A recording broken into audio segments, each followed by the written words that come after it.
Hi, I'm Cole with Piranha Squirrel Productions, and today I want to be talking to you about narrative tension in tabletop role-playing games. So in tabletop role-playing games, oftentimes your players are going to be sitting around the table and they're going to be hemming and hawing and wondering about what to do. Well, the first thing that you can do is really make sure that you describe the room. I talked about that in another video, but today I'm going to be talking about when you should introduce new and interesting threats. So anytime your players are taking too long to do anything, and it's not because you haven't described the different things for them to interact with, but they're really just kind of waiting around.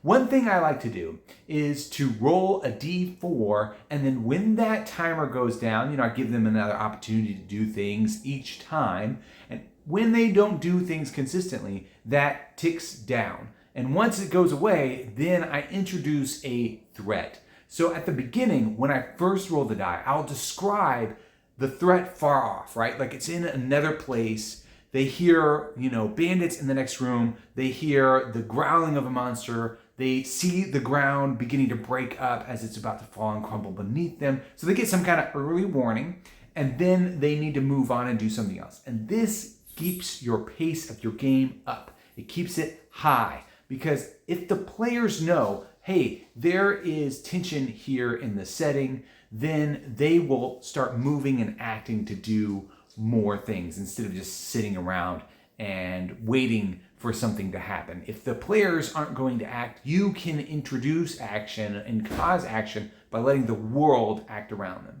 And this could be even minor things. If they're in the city, it doesn't have to be like some giant explosion or a kobold jumps through the wall. No, it could just be like the bartender, asks them to kick him out, or it adds something to the game. It doesn't have to be huge, but it should put some extra tension onto your game. So roll a die, let it count down, describe it coming, and then when it gets here, let the thing happen. That could be introducing combat. It could be them having to make a saving throw of some kind because now they've got to get out. It could be them losing gold because somebody stole it from them. There are lots of different consequences, but if the players aren't acting, the world should act upon them, because as the Red Queen says, you have to run just to stay in place. Well, I hope this has sparked some ideas for you to keep your game running, keep it fresh.